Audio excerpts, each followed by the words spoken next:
Welcome to episode 6 of the Purpose Pursuit podcast with Tim Batts, where we help you find your purpose, focus on it, and build a life you're proud of, mentally, spiritually, financially, and physically.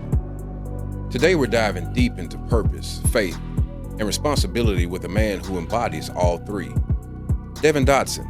He's a life coach, minister, and a man who's dedicated himself to guiding others toward fulfillment. But his journey wasn't without struggle. There were distractions, tough lessons, and defining moments that shaped him into who he is today. If you're feeling lost, if you're searching for your purpose, or if you need a push to get back on track, this is the episode for you. Let's get into it.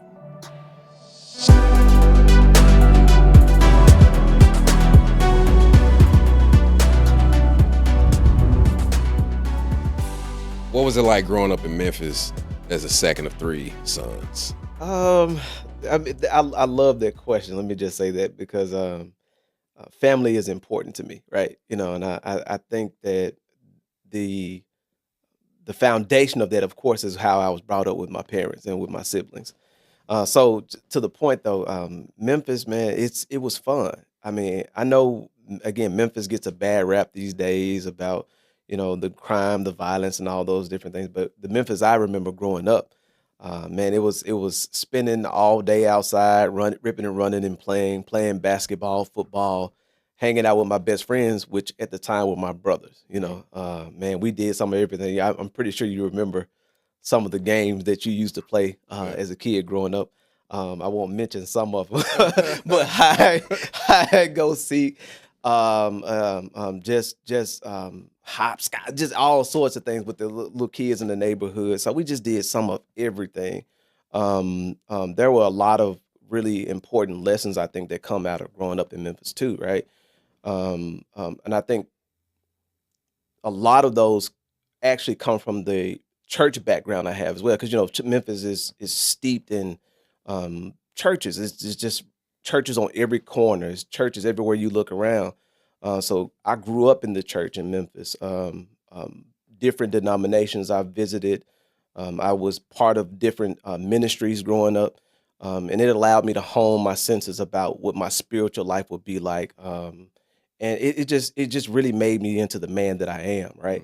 There are a lot of things that I learned to stay away from as well. Yeah. There were a lot of distractions, as me and you have talked offline before about that came into play.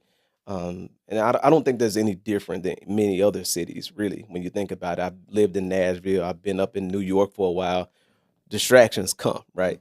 But Memphis, again, gave me a good, solid foundation to kind of see the world in a holistic way. I'll put it that way. Would you say uh, the fact that you had that stable leadership as it relates to mom and dad and being in the church kind of kept you away from some of the things that will pull a young person in? Absolutely, absolutely. Especially, I'm sure you remember or you had parents who gave you the rules like, don't let the street light catch you. You know, and my parents took that very seriously. Making sure I was where I needed to be, when I needed to be there. They always kept an eye out for the type of people I hung out with. They weren't like overbearing parents or anything like that, but they tried to help me understand, what type of character of the people I would have around me. So I didn't really hang out with a lot of people who were probably not on the same energy or time, as they say these days, that I was on. For instance, early on, again, I had experience in the church. I started out in the church working in ministry, not a minister, but just working in ministry at like 16 years old, 17 years old. And because of that, especially with my mom, she tried to make sure I stayed focused. So when certain people came around, she'd be like, "Hey, son, maybe you ought not, hang so tough with them," or "Hey, son, maybe you ought not go there." And it really helped to make sure I stayed grounded. Then, dad obviously comes into play. He was more the disciplinarian, but he would also chime in and be in my ear as well and let me know, "Hey, listen, make sure that you are developing and becoming the man that you want to be." Yeah. And I think it paid off pretty good, you know. I will say that I'm actually pretty happy with, you know, a lot of the important lessons that they instilled in me. So I don't know if you know, I'm the eldest of three brothers. really, okay, I'm the eldest, so I kind of can relate to the yeah, three sons yeah, and other two brothers. yeah, Mine's a little different. I was sort of the leader, yeah. and for whatever reason, I always felt like with my siblings, I had to be that example. Hmm. And so I was the first, so I'm kind of thrust into the leadership role, whether I like it or not. Hmm.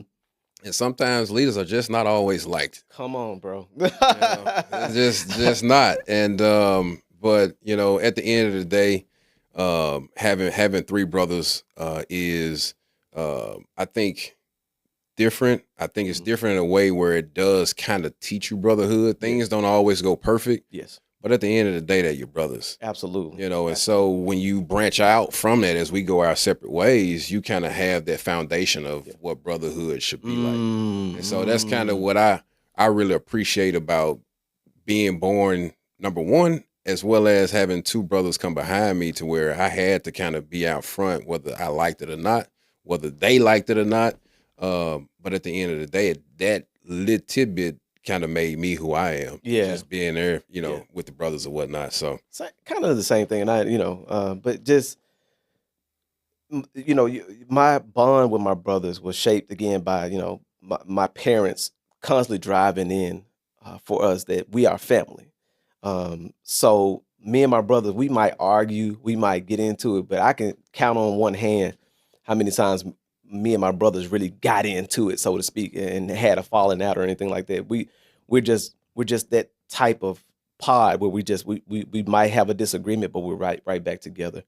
We never have had a moment where we just, woke up one day, I'm not talking to him or anything like that. We can wade through whatever the issues that we have. We can have passionate debate and then go outside and play basketball or hop on the grid, whatever it is that we're going to be doing. We've never had one of those serious falling outs. And I owe that a lot to my parents, right? They just driving home the fact that love your brothers, love your siblings, your family above all else. You don't get but one family. You get but one pod that you can kick it with, and you have to make sure that you keep that bond tight.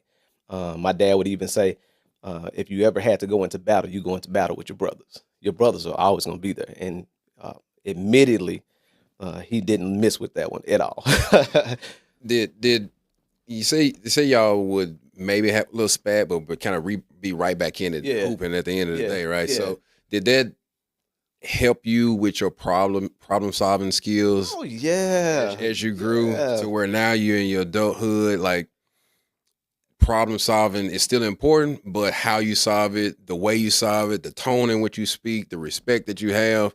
Did those instances growing up with your brothers, and obviously with the guidance of parents, kind of help you with your problem solving skills? Even still to this day, one of the things my mom especially would always tell me is that you deal with a problem, you don't deal with a person.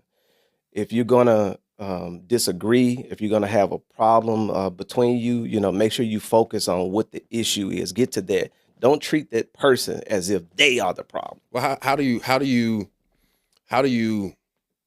avoid making them the problem if they feel as though you think that they're the problem when you're trying to address the issue? Yeah, I think a lot of times it boils down to, in my opinion, at least for what we've used to do, is just listening, right? And really honing in on whatever that issue might be. So if let's say we're kids, okay, we're growing up, we might have a problem about who's going first on the game or something silly, right? Growing up. And of course, we had other problems as we grew up and as we became adults. We talked about more adult things and maybe we didn't see eye to eye on, but just boiling it down to something simple, it's just a game at the end of the day, and my mom was always there to listen, and she would listen in on our disagreements or whatever and help us wade through it. So as we got older, we held on to those lessons, and if we have disagreements to this day, we try to keep it on that, not you. We keep it on that. I listen to what you're telling me. I try to listen to what you're trying to share with me. And I can honestly tell my brothers, like, okay, we've had this passionate debate. I don't agree with you. I love you to death. I'll tell them all the time. Even my younger brother, me and him have had some of the more spirited debates. But I love my brother. I love my brother, and there is nothing on this planet that's gonna make me not love my brother. I love him. Period. Yeah. Full stop. You talked a little bit about your parents. They played a huge role in shaping your character. Yeah. What was the biggest lesson your mother and your father instilled in you? The biggest lesson that my mother and father instilled in me, again, kind of going back to the first question, is family. The importance of family. Right. Obviously, you're gonna learn a lot from just being at home with your family. How to wade through issues, how to really cooperate with people out in the world, especially when you don't agree with them. Um, there are just a lot of things that you just kind of pick up along the way, just dealing with them. My parents, I think, for me, probably a lot of times are in my ear, even when I don't hear them or they're not in front of me. They taught me the value of love. They taught me the value of being able to be connected with myself, especially my mom early on. You're dealing with a world that may not necessarily come from where you come from. And you get out there, you get beat up or beat around by life. And you have to get back to that sense of self and remember that, you're part of this tapestry too. And you have just as much value as anybody else. And mom would always be there to tell me, hey, listen, I know that today probably sucked for you, but you have value to give the world. You have value to give life and those around you, and in particular, your family.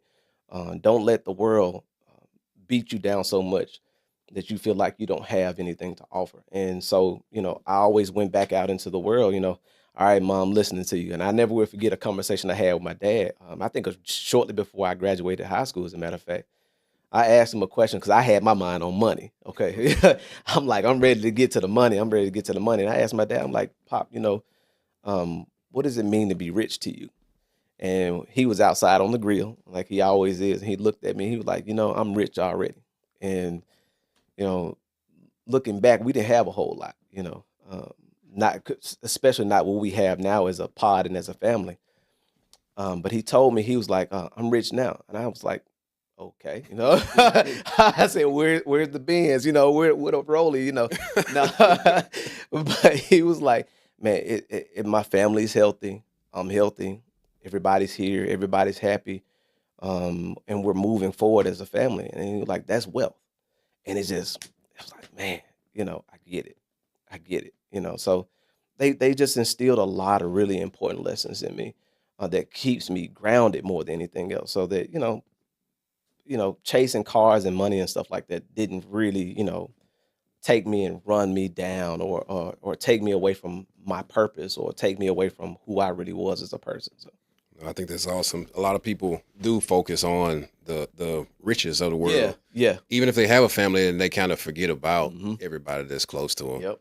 I'm sure we've all struggled with because monetary things help us get what we need, right? Yep. But sometimes focusing on it too much could have us forgetting about those that are really important to us. So having that as an early lesson, man, that really helped you today, right? Yeah.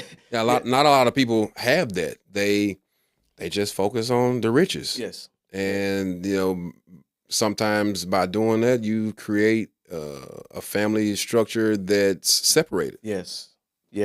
And I understand the input. Like, I'm not minimizing, the need and necessity for money at all, and I don't think he was at the time, because we all know that we need access to material wealth. The Bible says that money is the answer to all things, right? That if you got a little money in your pocket, you can do some things, you can help some people. Obviously, it's harder to help people when you're lacking yourself, right? But it doesn't take precedence over the important relationships. It doesn't take precedence over the values that should be instilled in you, values that you really should hold for yourself. It doesn't take precedence over your faith. It doesn't take those things. When money is gone, is all you got. will be enough to carry you through till you get back to where you need to be, till you're able to get back on your feet. And I think that was the point that my dad was really trying to get me to understand more than anything that day, is that if my family is sick, I don't care how much money I got. If I'm sick, I don't care how much money I got. It doesn't take precedence over those things that are really important that money cannot buy. Right. So You mentioned that faith was a major part of your childhood. How did growing up in the church impact that mindset and your values? I was a bad kid. No, I was just A good thing you was in the church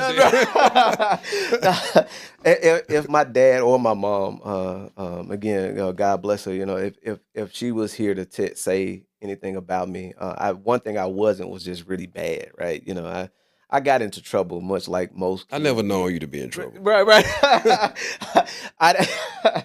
I didn't do a whole lot to really get in trouble per se, but I did certain things to get in trouble. But that aside, I think growing up in a household where people believed in God and really really showed their faith. Like my mom, man, I would wake up in the mornings to get ready to go to school, and of course she'll wake us up, but by the time I would come out of the room after getting dressed or whatever, she'll be in the living room with her Bible open, bowed down, either reading or praying.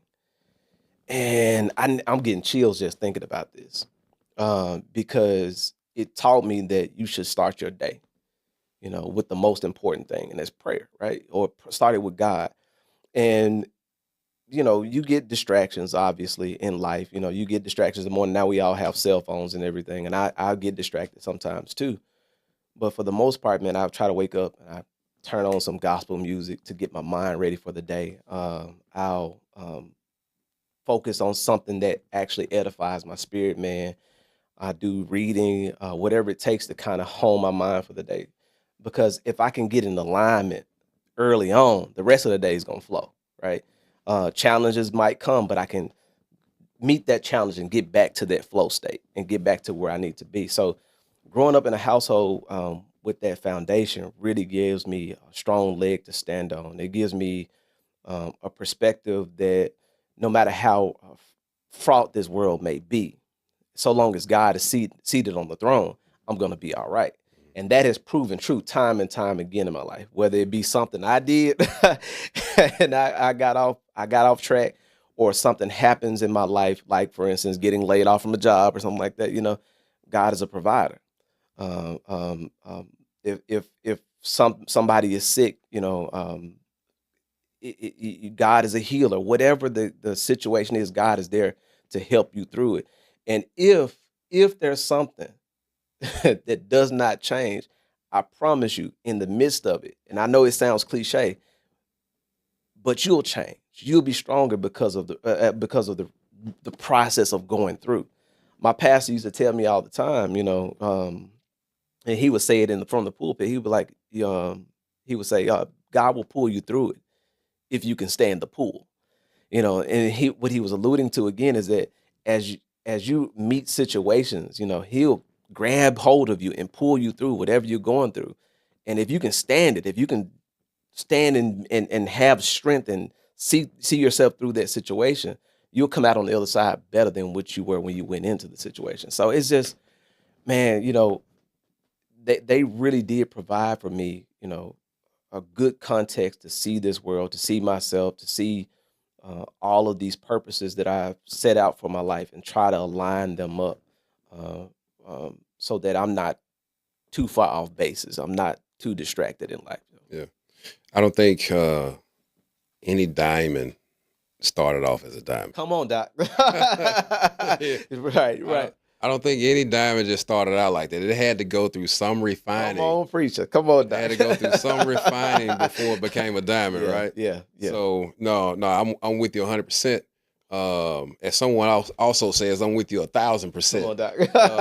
but going through those things actually kind of refines you and defines who you become. Yep. Hopefully those they would have that support system. A support system, like we speaking on family support, I think is important. Yes. Because you're gonna go through things. Mm-hmm. You're gonna fall down. Mm-hmm. You're not gonna know. You're not gonna even have a hand to grab a hold to. Mm-hmm. But if you did, to your point about being pulled through, guys, pulling you through, he's giving his hand, just grab hold to the hand. Yeah. And when you come out of this, Yeah. you may have some battle scars, but you're going to be better on the other side, right? Yeah. I love that. I mean, especially with the diamond perspective, because, diamond goes through a lot of pressure to become what it is, right? My darkest hours in life, man. And again, when nobody could help me, when my resources were tapped dry, or I've gotten to the end of whatever, smooth talking I could do or whatever, man, it was all God, man. I'm sitting here as a result of just God being in my life. It ain't Devin. Because if it was left up to Devin, if it was left up just to me, man, I wouldn't be here. I wouldn't be here. There are many times that, God has really intervened and stepped in for me and made a way when there was no way. Okay. Finding purpose isn't always a straight path. Ooh. What were some of the biggest distractions or detours that pulled you away from your purpose? Now, I'm going to go ahead and be transparent. We're men. No, I mean, if I'm going to be honest about it, like, I think the first one, if I were to be very pointed, because I think a lot of people struggle with finding purpose. I think a lot of people struggle really because they don't feel worthy. And that doesn't sound like a distraction at first, but imagine you have a voice in your head constantly telling you that you're not supposed to be doing what you feel deep in your heart you're supposed to be doing. And for Devin, that was it, right? Life coaching, ministry, the enemy will try his best to deter you from getting to where God wants you to be, where he intends you to be. And the best thing for him to use for that is just this. That 6-inch space between your ears, right? That he tries his best to get you to doubt yourself, get you to doubt what he's called you to do. And there have been plenty of times on this journey of ministry, of being in family, of life coaching in private at church or wherever, or when I've been paid to do life coaching, that I've had that nagging question: Am I even worthy to be doing this? I know God has anointed me to be doing this. God has blessed me to be doing this, so to speak. That I have a wisdom and a perspective that helps so many different people. I've been trained to do this, but that nagging voice stays in your head. So sometimes, the biggest distraction you have is just that, your own thoughts, your own inclinations, your own self-doubt. But secondly, the distractions that are common to most men, whether they be many women or money, right? I think that it all goes back to self. Let me say that, being disciplined and understanding that, okay, you cannot entertain everything. You cannot entertain every conversation. You cannot entertain every flight of fancy, every thought of money, every thought of whatever. For me, that should I say, you cannot be entertained by these things because God is giving you something to do and you're helping so many different people. For instance, being in youth ministry for a while and leading that youth ministry, I could have taken jobs that took me away from that. And I was presented with a job one time, and the person who presented me with the job, I asked him a blunt question. I was like, are these times negotiable? And they were like, no. And I was like, nope, can't do it. Can't do it. They depend on me, right? And I think looking back, I made the right decision. It was a hard decision at the time because they were talking about some money, right? But I had to make that decision. There are other times where it wasn't as clear, right? There were other times when that pull was a little bit harder for me, and there are times I've made decisions in the snap of a moment where I ended up being off purpose or off task, so to speak, and I had to find my way back. So, do you find it the confirmation that you should pursue heavily? Yes, is when a lot of distractions start to come. A lot of things start to pull you away. Do you? I know what it is for me. Yeah, and I'm gonna be honest with you. Like setting this up wasn't always peachy. Yes, but when distractions started to hit me, I was like, yeah, this is it. As I tell one of my friends who works out at the gym with me, you in my business now, you know. Because the reality of it is, I think that, obviously the enemy does not want you to do what's gonna benefit Mm, somebody else, right, right? right, That's not gonna edify those around you, help build the kingdom, so to speak. If we're speaking like in my perspective from the church, he's gonna throw everything he can at you because what you got inside of you is going to help somebody else. It's going to help somebody else stand up for God. It's going to help somebody else proclaim the gospel. It's going to help somebody else just simply do the right thing, whatever it is, right? And you have to always go back to the reason why. You have to go back to, what God has purposed you to do, and shut out those distractions. And again, it's not easy. Let's be honest, right? Especially when those distractions are coming at you fast. mm, They're coming at you plentiful. And I do think that when those distractions do come, that's a good indicator mm, that you're on the right path. right, You are definitely on the right path. right. I mean, like these distractions are coming, and you're passionate about what you're Yeah, thinking about, right? yeah, yeah. No, you're absolutely right. You had a powerful conversation with your mother that solidified your purpose. Can you take us back to that moment and what she told you? Mama, Mama had a wisdom about her that definitely was God given, right? And I would have frequent conversations with her. I would talk to her about everything. There was very little that I didn't talk to my mom about.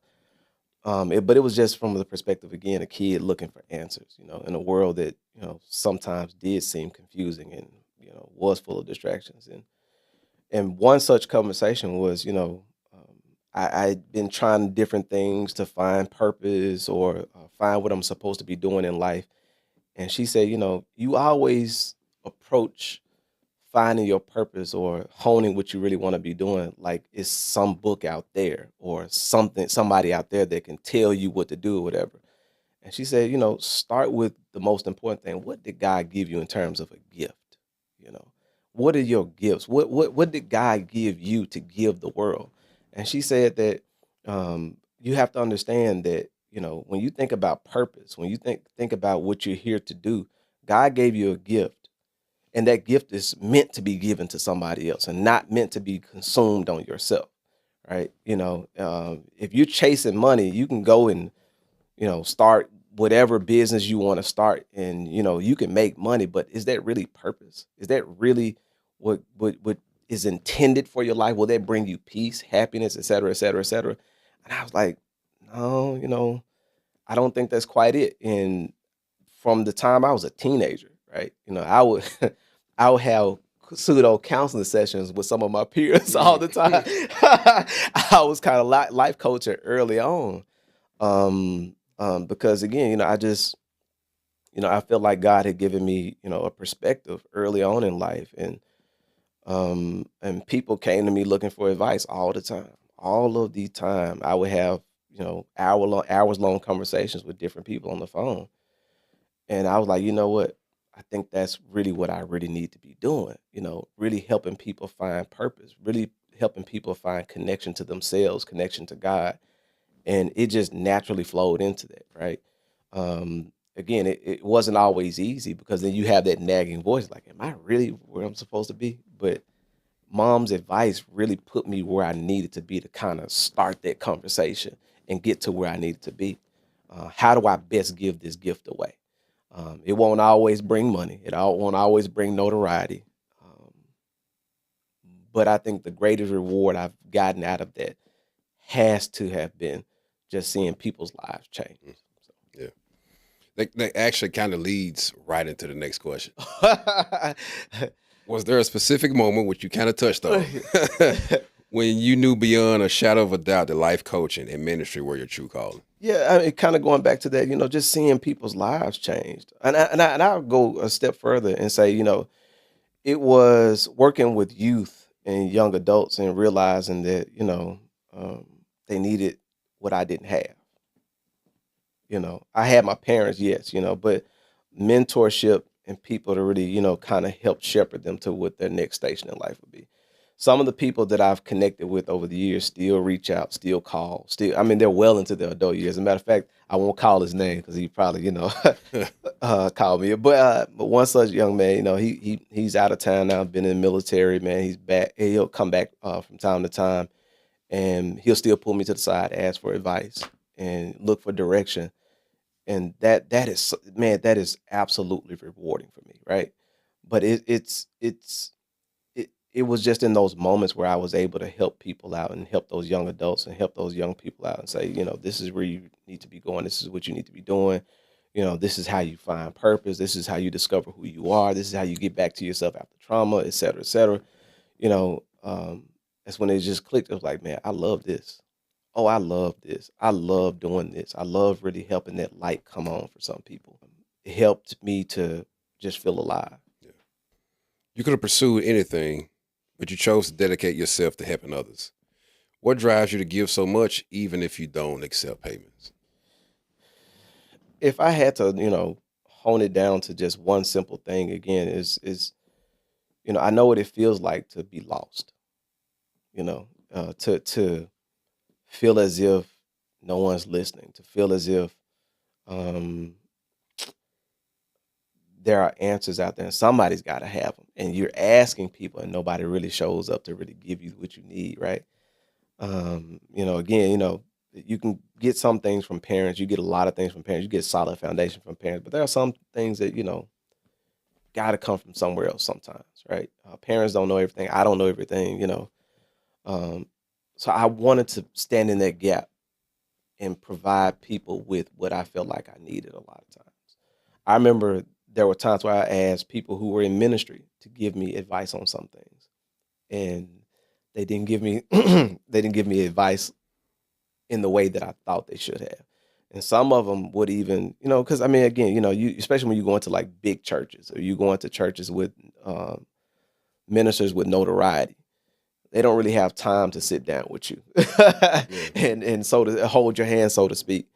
So I want to be, till this day, I still want to be that guy who shows up and gives you what you need because you're just asking the question. Like, you really want to know this? Okay, let me help you as much as I can. Take you. If I don't know it, let's go find somebody who has it. I know I'm out here connected to somebody, but it's just I want to be that person, right? And so life coaching and ministry for me naturally just kind of flow into that space because I mean, think about it, this world is so fractured right now, right? You think politically, you think locally, right here with all the crime and things that are going on. People are really just kind of hurting for answers. And who is going to stand up and say, okay, listen, I got some answers if you want to listen, right? If you're asking the question, I'm going to give you as much as I can. Yeah. So you spoke a little bit about being lost and yourself being lost, and you know that some others may be lost and have questions and things of that nature. Can you speak a little bit about like that moment that you can think of where you felt really lost, and I would never forget this, and this is why I helped those. So, like early on in ministry, especially, like, I mean, 18 years old is kind of early to be starting out, in ministry.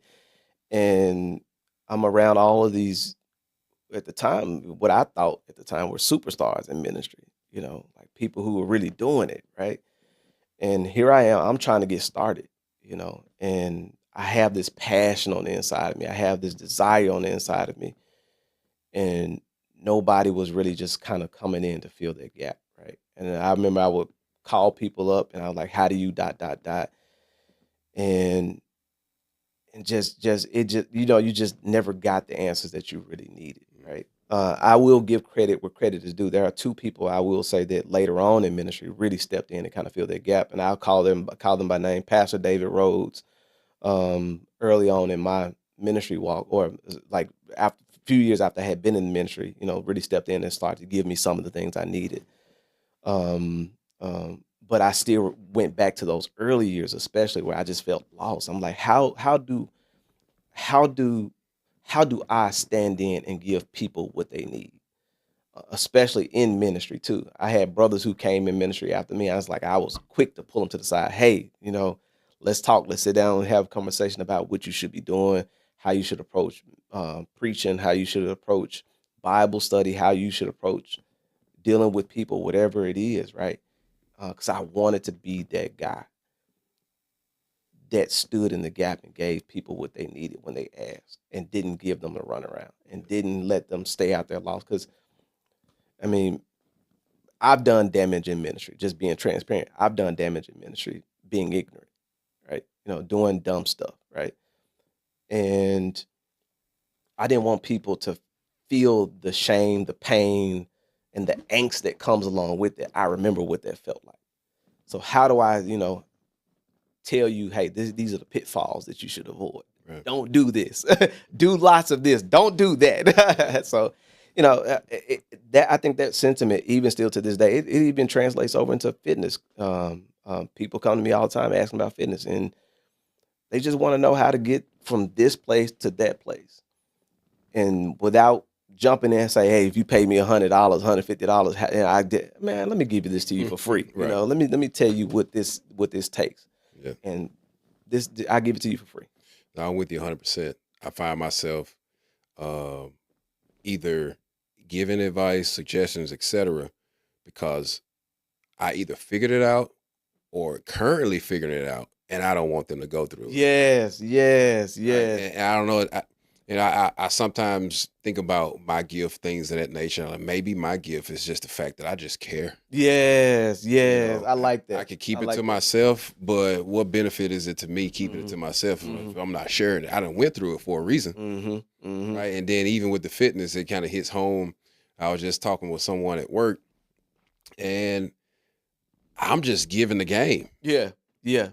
I knew how hard it was just to get the game. Yeah. So let me go ahead and give you a head start, the start that I didn't have.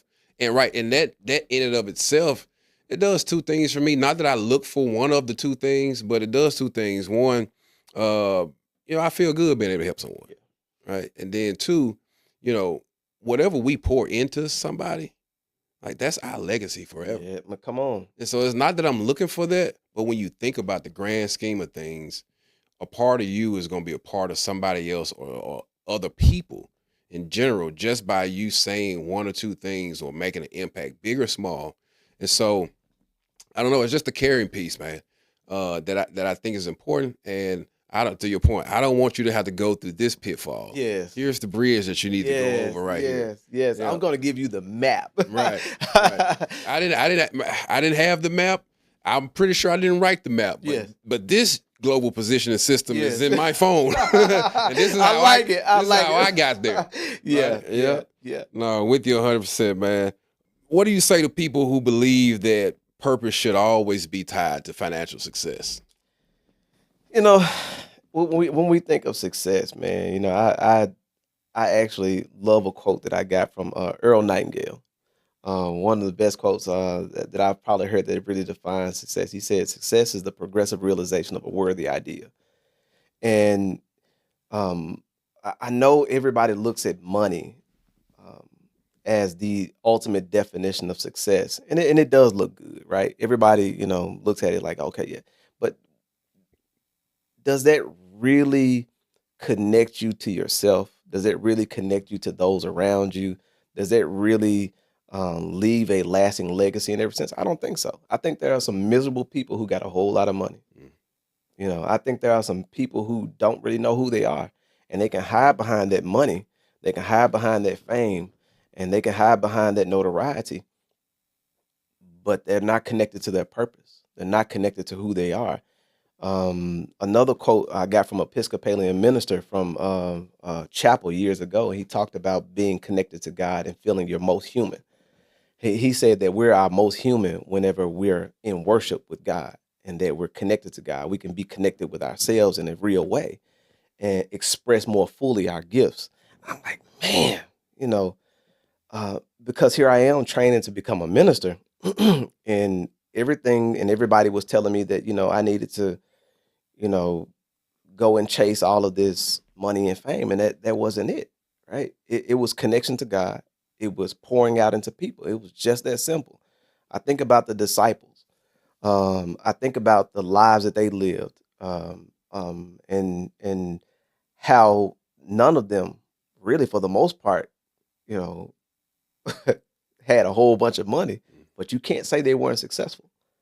All of them lived lives that were oftentimes fraught with pain and fraught with just setbacks and fraught with things that happened to them that sitting here today, I don't know if I could go through some of the things they went through, but they were successful. They were connected to their purpose too, Yeah. right? They understood why they were here, and they probably, if they were sitting here today, they would probably not think twice about making that wager again, right? Because they understood why they were here, and it had nothing to do with money. It had everything to do with pouring out what God had given them to those around them, and it's not always money. So more or less, success is derived from your purpose. Yes, yes, How successful are you with operating in your purpose? yes, yes. And if finances come along with it, it Yeah, does. yeah. I But mean, it's great. for the most part, I think the driving force should be purpose. Yes. And if you, whatever that purpose is, if it's successful, then you're kind of doing something right, right? Right, right, Yeah. right. A lot of men struggle with direction. If someone's feeling lost right now, what's the first step they should take to finding their purpose?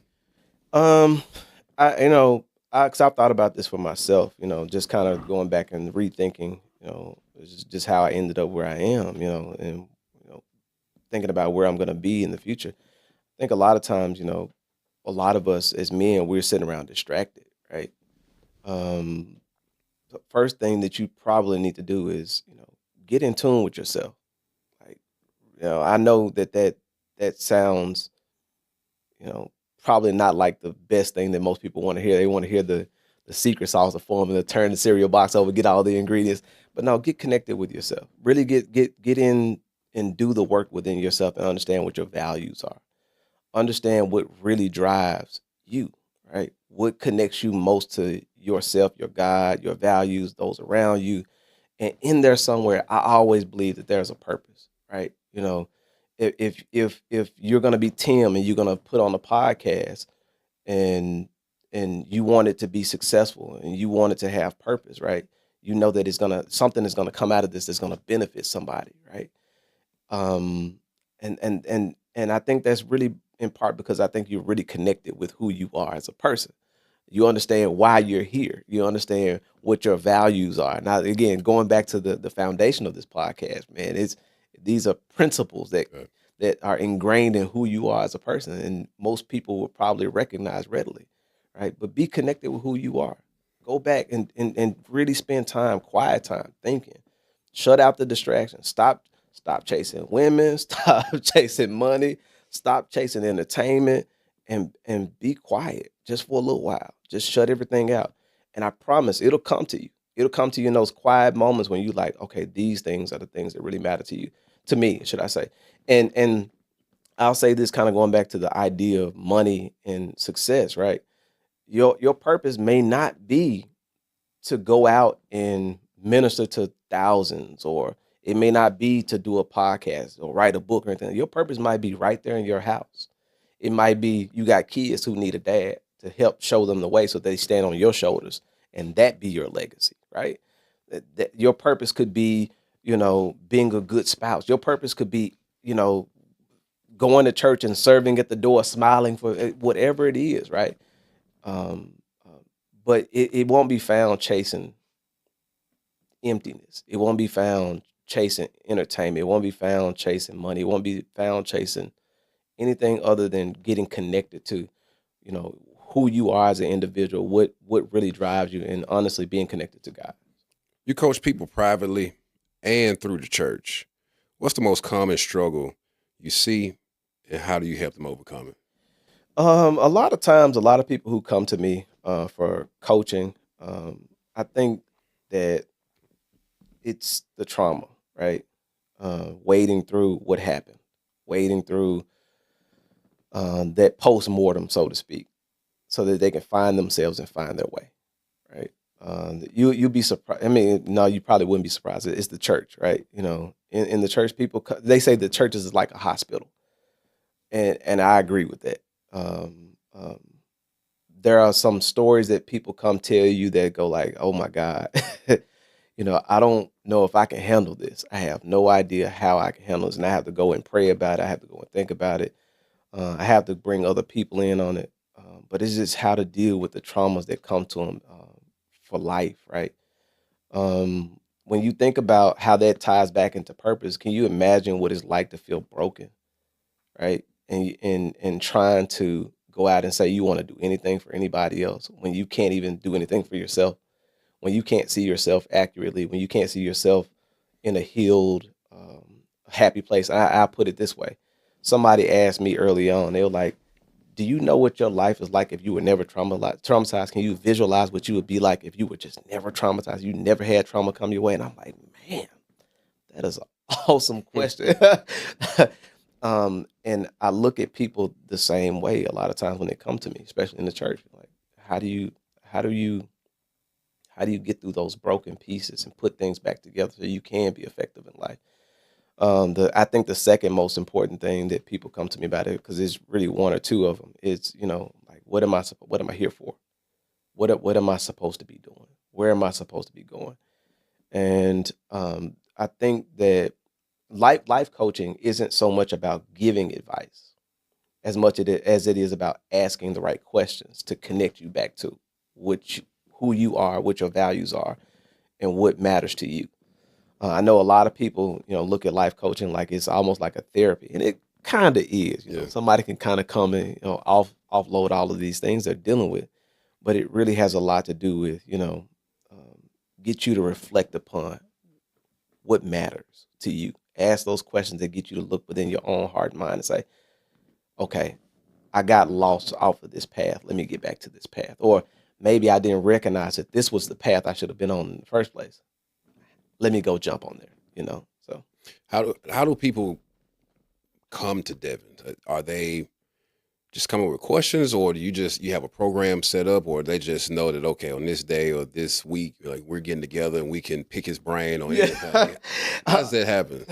Believe it or not, you hit the nail right on the head, especially in ministry. Because I taught so many classes, especially, people will come to me and just ask questions, man. Just I know he's gonna be here. Let me get your phone number and let's link up. Let's talk. Go grab a bite to eat and talk things over, man. And that's how most people come to me.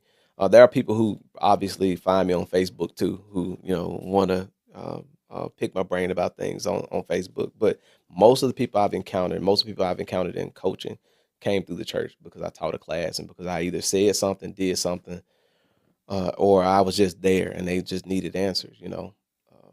They were like, "Look, let me pull you to the side and let's have a conversation." Yeah. And by far and large, that's been my most rewarding space. So, Does it ever become draining? Because my God, when you think about me, like, you're giving a lot of yourself. yes, You're giving a lot of yourself, and you're doing it because you care and you want to help. But has there ever been an instance where you were like, I don't know how I'm gonna answer this one? yeah, yeah, all the time, and going back to what we talked about earlier and talking about purpose and the challenges that come whenever you're looking for purpose, right? I think a reason why a lot of people shy away from purpose is because it costs something. It requires a sacrifice. You can't say you want to live in purpose and you think that there's not going to be a sacrifice somewhere, right? You're going to have to give of yourself. And so I kind of come to expect that, like, as I give my gift, I'm going to feel tired. I'm going to feel drained. And it's in those moments that I've learned, even like right now, I'm kind of on a semi sabbatical, so to speak. I'm kind of pulled back a little bit to kind of heal up. We've been talking about parents and everything like that. Now, you kind of already know my mom passed in 2020. So it's been, what, 5 years almost now, or it's going to be 5 years in August. And I went right back into ministry after she passed away and right back to work, right back to work, right back to work. And then I realized down the road that, man, I had some stuff I had to really get out. I didn't really get a chance to really grieve properly either. Um, um, I preached my mom's eulogy. I helped shepherd some other people that I knew were connected. You know, I had people who were dying still at the church. I was going to do their funerals, And all of this was going on, and at the same time, you life coaching, you're teaching it, et cetera, et cetera. And I just realized it was empty, man. I was tired and empty. And so I've been spending time getting my own life coaching, getting my own therapy, so to speak, Yeah. spending time by myself, really getting back to myself and understanding where that joy is. As David says, Lord, restore unto me the joy of my salvation, understanding why I got here in the first place. Um, um, it's hard to serve people when you're broken yourself, Right. and so you have to spend time in moments when you can, like Jesus did. When Jesus was serving, when he was ministering in this world, he would go off to the mountainside by himself to what? Pray. Spend time with God, seek healing, seek direction, or whatever it is that he was doing when he was on the mountainside. But when he came back, oh my God, the world was not ready. And that's just kind of how I view it. I know my time is coming again to kind of get right back in the thick of things. But yeah, when you feeling empty, when you have those moments, take a step back, and see about yourself, because you can't be effective if you're broken yourself. Yeah. Do you ever feel with this, because you're giving so much and you're doing it selflessly? Do you ever feel unappreciated? Yeah, yeah, I do. I do sometimes, and that's just being honest, right? And it's in those moments that you also have to kind of go back to why you're doing it, right? I'm not doing this because I want to thank you. I'm not doing this because I want my name in lights. I'm not doing this because I want all the money in the world. I'm doing this really because I want to see people happy. I'm doing this because I really want to see some semblance of joy in this world that has nothing to do with what the world has to offer all the time, all the emptiness, et cetera, like we've already discussed, right? Like, I'm doing this for those reasons, and that sometimes is enough to make me feel, again, alive. It makes me feel connected. It makes me feel like, okay, I knocked somebody down. Let's get to the next person. Not to make it seem like it's just a conveyor belt or anything like that, but just let's get to the next person, see who else I can help, right? You know, um, I don't. I'm not doing it for praise. I'm doing it because I really want people to be happy, man. You're a husband and a father. How have those roles help you define your definition of what manhood is and responsibility? Now, I I think that family for most men who really are, that's their north star, so to speak. When you step into the role of a man as a husband, as a father, or whatever other role that you take on in that space, man, it does make you hone in on what is purposeful. Because I don't want to hurt my family. I don't want my family to lack because I'm not disciplining myself. I'm not doing the things necessary to grow myself or becoming more, right? So early on, especially, especially when my son was born. Let me say this, when my son was born, especially, and if I'm being transparent again, jumping all over the place, different jobs, not really holding down things like I was supposed to hold down things, just trying to figure out what I really wanted to do. Having my son, man, made me go like, okay, let's get this understood. Devin is XYZ, and that's it. Like, I'm on this path, period, full stop. And having him made me realize that there's somebody coming behind me walking in my footsteps. And it's hard for him to walk in my footsteps if I'm all over the place. If I'm not walking with intentionality, with purpose. And a lot of times, like, me and him in the mornings, we'll go to school together, or I'll take him to school, and I'll talk to him. Those are the moments I have where I just kind of open up and I tell him my pitfalls, the things I've kind of gotten into when I was young, or my strengths, things that I feel like will work for me. And every day he gets ready to get out of school, I always give him a mantra that he says to himself, because again, it always goes back to coaching in him what I felt like I needed for myself. And in that moment, he doesn't realize it. Nobody realizes it really, because it's the first time I'm really saying it. It edifies me too. But I tell him, repeat after me: I am smart, I am loved, I have hope and a bright future, every day before he gets out of the car. And it does two things. One, he gets to hear me say it to him. He gets to hear himself say it to himself. Like, you get to hear this and you get to edify yourself, right? And like, it helps you to live again with a sense of who you are. You get to live with a sense of purpose, right? Um, um, but it's these moments, it's these times that make me realize, man, I have to continue to push further. I have to continue to dig deeper. I have to continue to show up and be an example for my son. I have to continue to be a capable partner for my wife, right? No matter what the ups and downs in the home might be, you can't be out of place. You know, Right. you just can't be. Um, my brother, for all of the things he's probably told me throughout the years, he's another person that man has given me so much wisdom. He said, "A man destroys the things in his house, or destroys his life, but what he does." He was making a comparison of women. I don't want to wade in there arguing about women versus men. I'm just gonna tell you the man part. But he says that a man destroys his life by what he does, and he was pointing to the fact that if a man is not quote unquote on his square, he can destroy everything in his house. He can destroy his whole entire life if you're not doing what you're supposed to be doing. And I took that to heart. Yeah. Right? I really took that to heart. How do, just your thought, how do we get men to be more involved with family?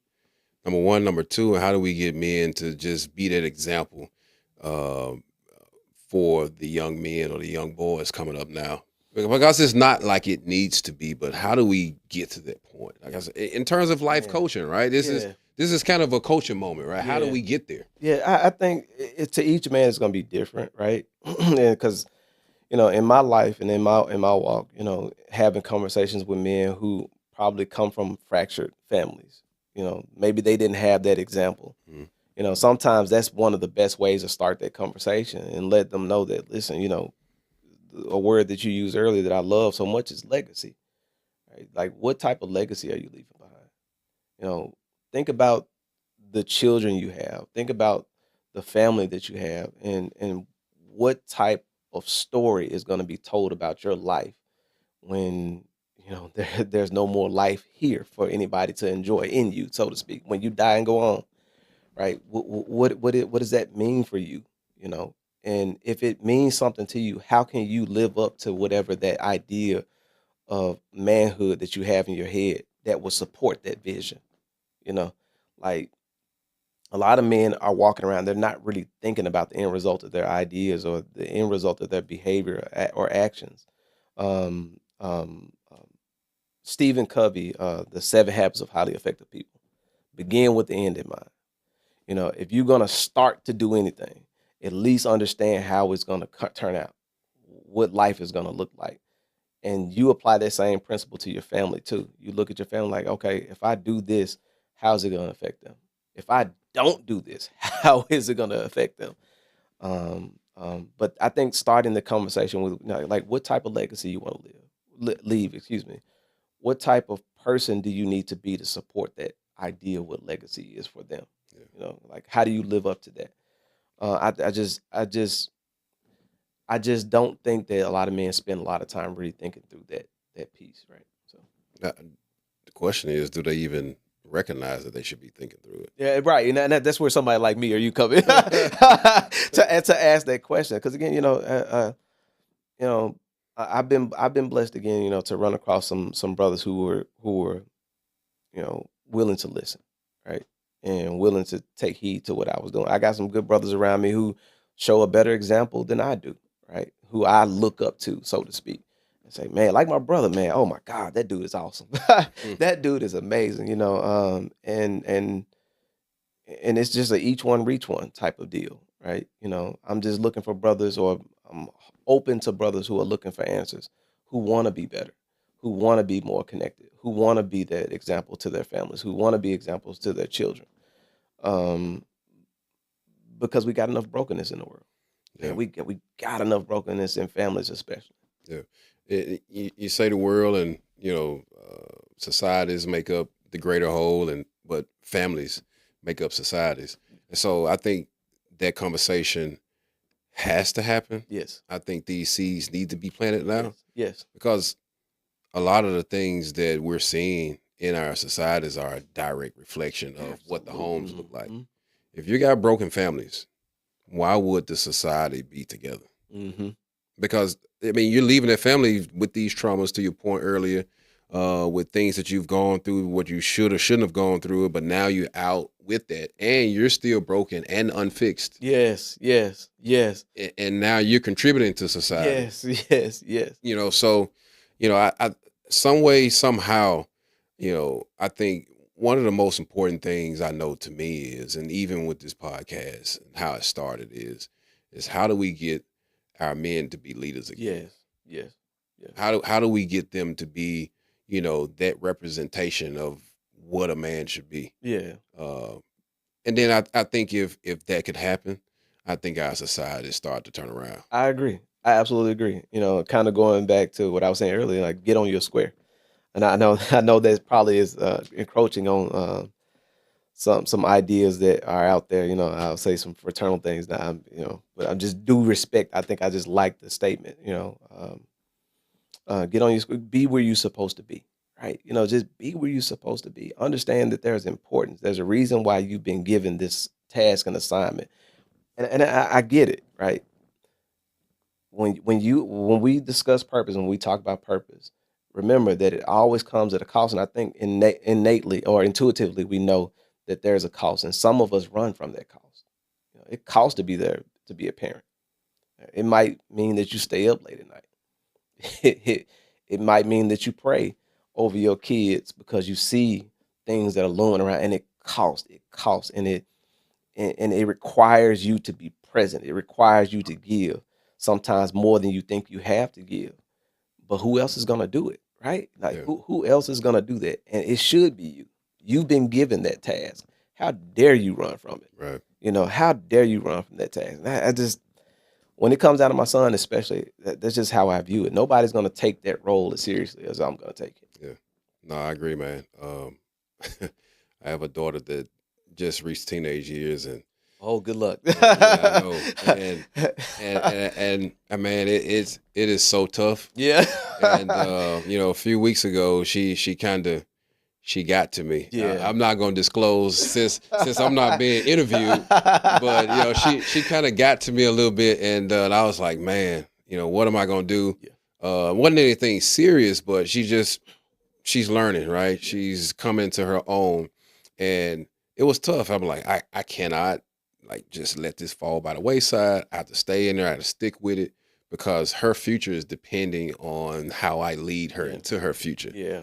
Yeah. And so, but it gets tough. But your kids the next to be here. Yes, that's Number true. one. Yeah. Number two, if you decide to get with someone and you all start a family, again, as that leader, Yeah. you have to be there for your family. Hopefully you picked well. Yeah. Well, come on, Doc. Hopefully, Well. hopefully you picked well. I mean, for the woman too. Hopefully Yeah. she picked well. Yeah.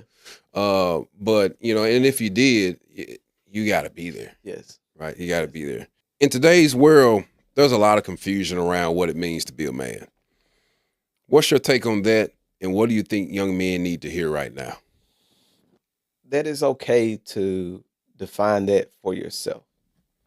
There's an idea out there that men are not monolith, right? Let me just say that right off top. Like it's not just some typecast of what a man is. You can look on TV and just see, that's a man, and I want to be just that. There are characteristics that are true in terms of the idea of man, leadership, strength, et cetera, et cetera. But I think for a lot of men, what they're facing today is that everybody is defining it for them, right?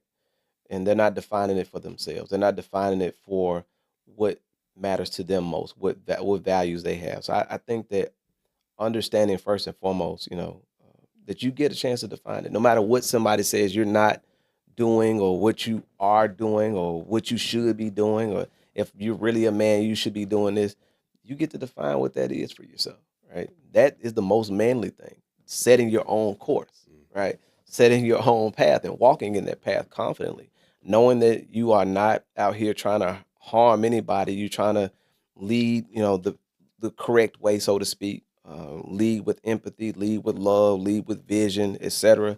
Right? But you get to define that, and you don't need to run away from that type of work, because it is going to be work. It's going to be work to define for yourself who you want to be in this world and really walk in it, because people gonna try to knock you off of that and tell you who you are or who you're not supposed to be every single day of your life as a man. Yeah. Especially when you're living out, your purpose, and you're living out your leadership in the world. I mean, people who are not doing anything are going to be quick to criticize those who are standing up and taking the charge and saying, I need to, lead. I would also say that find men that you do believe and know are living those examples, that have those values, that have those characteristics, like my dad and my brother, who I pointed to already. Those two guys are really showing me, even still to this day, a lot of characteristics that I admire so much. My dad's strength dealing with, the passing of my mom, right? I tell him all the time, because that's my workout buddy, by the way. Every Oh, is morning, it? yeah, man, 72 years old, In there there. working out just as hard as I am, Yeah. right? But he showed so much strength, man. And even while I was, grieving in my own way, I watched him. I'm like, dude, I don't know if I could shoulder that burden. But he not only shouldered it, but he really, showed what it looks like to deal with something like that.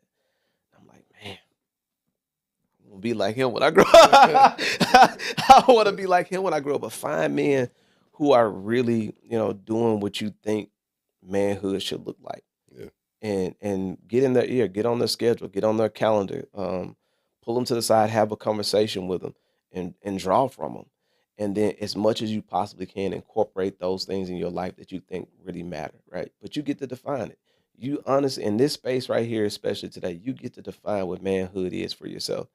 And and the most manly thing you can do is make sure that you're the one that's doing it, and not letting anybody else get in your ear and tell you what you can and can't be. What does it mean to leave a legacy, and how can men start to build one today? Mm, mm.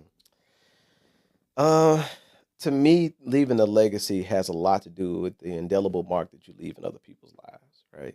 You know, I know we talk about, again, the inheritance, so to speak. We talk about the money aspect. We talk about, stuff. But I am the legacy of my mom, right? I am the legacy of my dad. Everything they've given me, I give away. Everything they give me, I give my son. Everything they give me, I give to those around me. Everything they've given to me over the years, I try to leave it out there, because in part that's my legacy too, right? Uh, so legacy for me is just those lasting memories and lessons and love and wisdom that you pour into the next soul, man.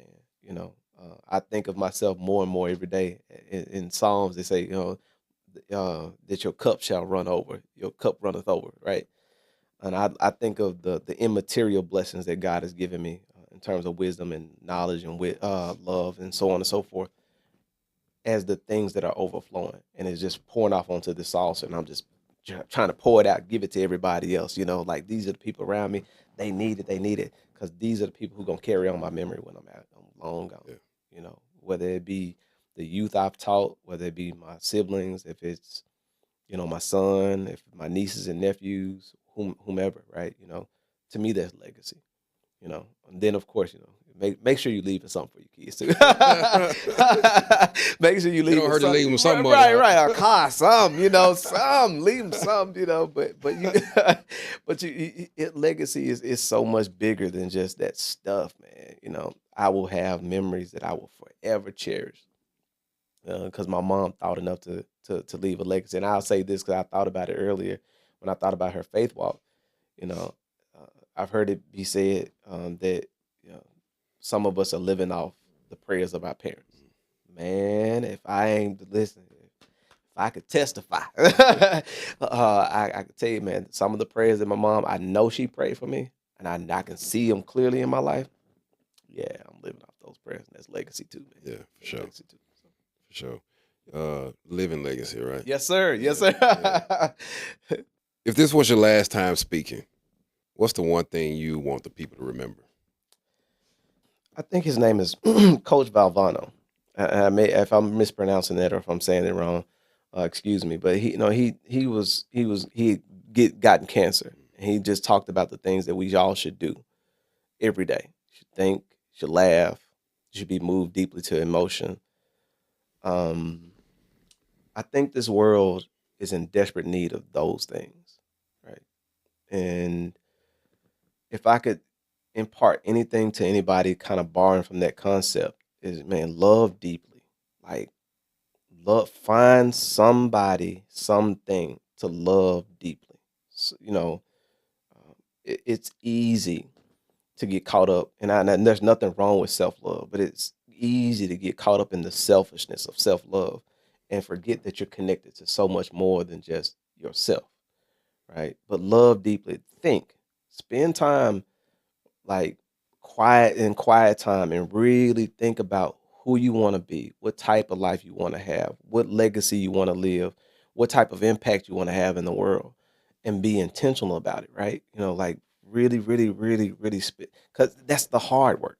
That is the literal hard work of life, that you are taking the chisel and hammer yourself and going to work to make what you know that you want in your heart and your head, right? You got to do that work. And then last but not least, when they say be moved to emotion, right? We live in a callous world, right? Everybody's just kind of moving and shaking. They call this hustle culture. Mm. Everybody's on the hustle. Everybody's trying to get to the next dollar, the next assignment, the next job. I want the big business. I want the big Benz. And that stuff is nice, but you ought to be moved to emotion and connected to something that's bigger than yourself. There's not a day that goes by that I don't find myself, moved deeply by something, because it keeps me feeling my most human and connected. It reminds me every day that there's a purpose bigger than you. It's just that there's no way to live life. There should never be an idea in your head that it's just okay to live life to be so cold and disconnected and callous toward people. Yeah. But that would be what I feel like most people probably need more than anything else. A nice warm hug, so to speak. Yeah.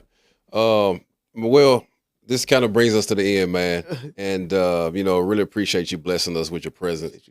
And I think, a lot of what you said today will help viewers, listeners. And, what I hope is that we can do this again. Absolutely. I'm ready, man. Yeah. I got some other topics that I love to talk about again, that leadership role, for our men, for our youth. Yeah. How do we reclaim what we need to reclaim? Yeah. That is something that's dear to me, and that's something that I would love to talk about in the future. Absolutely. But I appreciate it, man. I appreciate you, Tim. All right, man. Appreciate it. Thank you, man. Thank you. This is good. What a powerful conversation. Devin Dotson just gave us a masterclass on purpose, faith, and what it means to be a man of integrity. Now it's on you. Purpose isn't something you wait for. It's something you step into. Take action today. Start that business. Serve your community. Strengthen that faith. Be the person you are called to be. If this episode hit home to you, don't just keep it to yourself. Share it with someone who needs to hear it. Subscribe to the Purpose Pursuit podcast and join the movement. Until next time, remember, purpose doesn't wait. Neither should you.